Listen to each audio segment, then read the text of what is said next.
আসসালামু আলাইকুম। আমরা এর আগে পড়েছি যে অ্যাসিড এবং ক্ষার, অ্যাসিডের ধর্ম এবং ক্ষারের ধর্ম। সেখানে একটা কথা পেয়েছিলাম যে অ্যাসিড নীল লিটমাস পেপারকে লাল করে আর ক্ষার লাল লিটমাস পেপারকে নীল করে, তাই তো? আজকে এটা আমরা চাক্ষুষ প্রমাণ করে দেখার চেষ্টা করব। এটাতে আমি নিয়েছি লেবুর রস, যা অ্যাসিড হিসাবে আমরা ব্যবহার করব।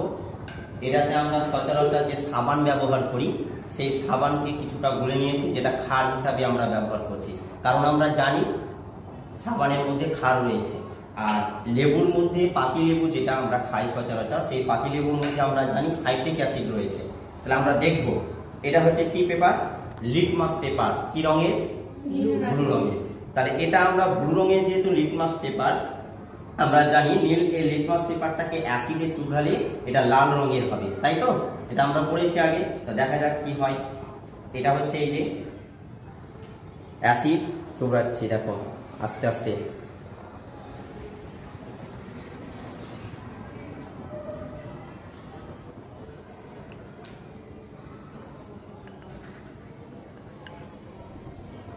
হয়েছে না হয়নি বলো? তাহলে বইয়ের সঙ্গে ভালো করে একটু চোখরাই, বইয়ে যা পড়েছি সেটা বাস্তবিক ক্ষেত্রে মিল রয়েছে।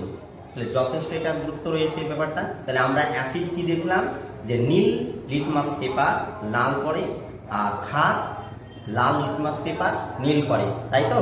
তাহলে আমরা ক্ষারের ক্ষেত্রে দেখি লাল লিটমাস পেপারটাকে অ্যাসিডের মধ্যে চুলতে নেই, ক্ষারের মধ্যে চুলতে দেখি লাল রঙের লিটমাস পেপার, তাই তো?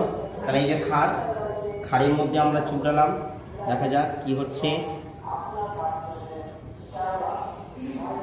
সাথে সাথে এই যে লাল লিটমাস পেপার নীল হয়েছে। তাহলে এ থেকে প্রমাণিত হয় যে ক্ষার লাল লিটমাস পেপারকে নীল করে আর অ্যাসিড নীল লিটমাসকে লাল করে। বোঝা গেছে না যায়নি? বোঝা গেছে? আসসালামু আলাইকুম।